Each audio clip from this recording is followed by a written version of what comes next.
গত ৪৮ ঘন্টায় ১৭টি ধর্ষণ হয়েছে বাংলাদেশে। শুনতেই আসলে অবাক লাগে এবং গা শিউরে ওঠে যে আসলে আমাদের বাংলাদেশের মানুষগুলোর কি হইল। আইন শৃঙ্খলার এত পরিমাণে অবনতি হইল যে ৪৮ ঘন্টার মধ্যে ১৭টি রেপের ঘটনা আমাদের দেশে ঘটতেছে, যেটা ভারতকেও হার মানাচ্ছে। ভারতে প্রতি ঘন্টায় ২ জন করে হয়।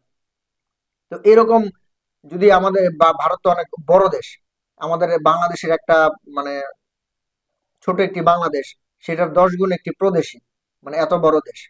তো সেখানে ঘন্টায় ৩টি ধর্ষণ হয়, এটা স্বাভাবিক, কারণ বাংলাদেশের থেকে কয়েকশো গুণ বড়। তো বাংলাদেশ আসলে এত ছোট একটি দেশ, সেইখানে যদি ৪৮ ঘন্টার মধ্যে ১৭টি ধর্ষণের শিকার হয়, বা আমাদের মা বোন যে ১৭ জন মা বোন যে আসলে ধর্ষণের শিকার হয়েছে, এই বিষয়টি আসলে খুবই দুঃখজনক এবং খুবই লজ্জাজনক বিষয় হিসেবে আমাদের বাংলাদেশের মানুষের হওয়া উচিত। বাংলাদেশ কি আসলে স্বাধীন হয়েছে, মানে এই যে আমরা যেটাকে স্বাধীনতা বলতেছি, যে আসলে স্বৈরাচার হটিয়ে যে আমরা স্বাধীনতা অর্জন করেছি, এই স্বাধীনতা অর্জন কি করা হয়েছে যে স্বাধীনভাবে নারীদেরকে হেনস্থ করা হবে কিংবা ধর্ষণ করা হবে? আজকে ঢাকা বিশ্ববিদ্যালয়ের মেয়েরা, ইডেন কলেজের মেয়েরা এবং অন্যান্য কলেজের শিক্ষার্থী মেয়েরা আন্দোলন করতেছে তাদের আহ, নিরাপত্তার ব্যাপারে। এটা লজ্জাজনক ছাড়া আর কিছু না। আমরা আসলে বাংলাদেশের মানুষরা কি করতেছি? একটা মেয়েকে রাস্তায় চলতে দিচ্ছি না, কিংবা তাদেরকে স্বাধীনতায় হরণ করতেছি, তাদেরকে ধর্ষণ করতেছি। এটা আসলে খুবই দুঃখজনক। এবং আইন শৃঙ্খলা পরিস্থিতি দিন দিন এত অবনতির দিকে যাচ্ছে যে আসলে এই দুষ্কৃতিকারী চক্রগুলো প্রতিনিয়তই তাদের কুকর্মগুলো চালিয়ে যাচ্ছে।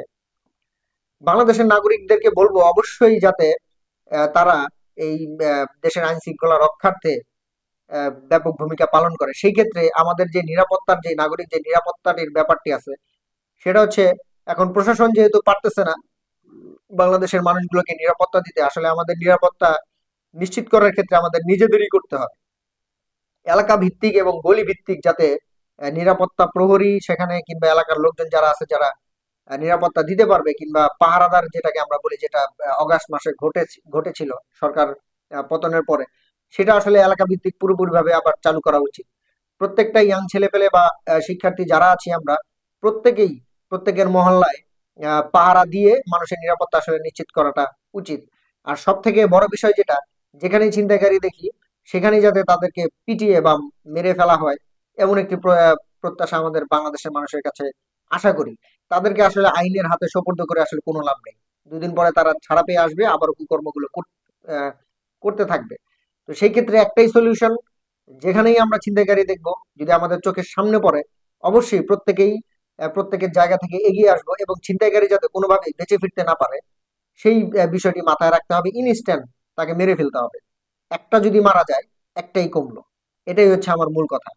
আমরা একটা ছিনতাইকারীকে যদি মারতে পারি, তাহলে আমাদের যে ১২ জন নিরপরাধ মানুষ যে ছিনতাইকারীদের হাতে মারা গেছে, তাহলে তাদের আত্মাটা শান্তি পাবে। তো সেক্ষেত্রে আমি বাংলাদেশের মানুষকে বলবো যে প্রশাসন যেহেতু পারতেছে না জনগণের নিরাপত্তা নিশ্চিতকরণের ক্ষেত্রে প্রত্যেকটা জনগণকেই এগিয়ে আসার জন্য উদাত্ত আহ্বান জানাচ্ছি।